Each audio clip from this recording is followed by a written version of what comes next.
Hi, I'm Adele, and I want to end my life. Gusto ko lang, ewan ko ba bakit ko naiisip na gusto kong tapusin yung buhay ko kahit okay naman sana. Okay naman ako, wala naman akong problema sa ngayon, pero alam niyo yun na parang ang daming kulang sa pagkatao ko. Alam niyo yung feeling na kahit hindi naman na sa akin ang lahat, pero kahit paano nakakaraos. Pero yung feeling na parang minamalas ako sa kung anong bagay na gustuhin ko. Hindi na talaga makamit kami.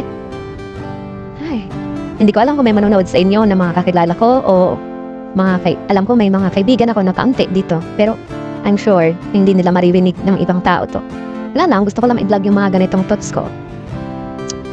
Kasi hindi naman ako ganun ka-importante sa mga taong malalapit sa akin. Alam niyo yun, masaya naman ako sa buhay ko. Pero bakit ko naiisip na magpakamatay? Hindi ko alam kung bakit. Ang dami kasing tanong sa isip ko na bakit hanggang dito lang ako. Na bakit parang hindi ko maabot-abot yung gusto kong maabot. I have a husband, I have my son.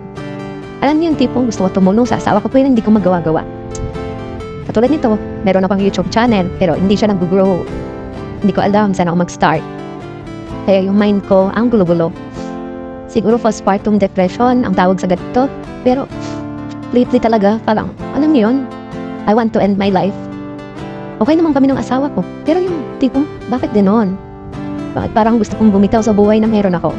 Pero nandun pa din yung naiisip ko na kapag binitawan ko to, paano yung anak ko? Paano yung asawa ko? Diba? Hindi ko alam kung may katulad pa ako na ganito mag-isip. Sana mawala na to sa akin, ano? Sana kayanin kong labanan tong buhay na meron ako. Or itong pag-iisip. Yung isip na nandito sa utak ko. And sana walang makarinig, makanood ng mga kaibigan ko dito. Kasi dito ko lang talaga iba-vlog to. So yun lang. Salamat sa pakikinig sa buhay ko. Thank you. God bless.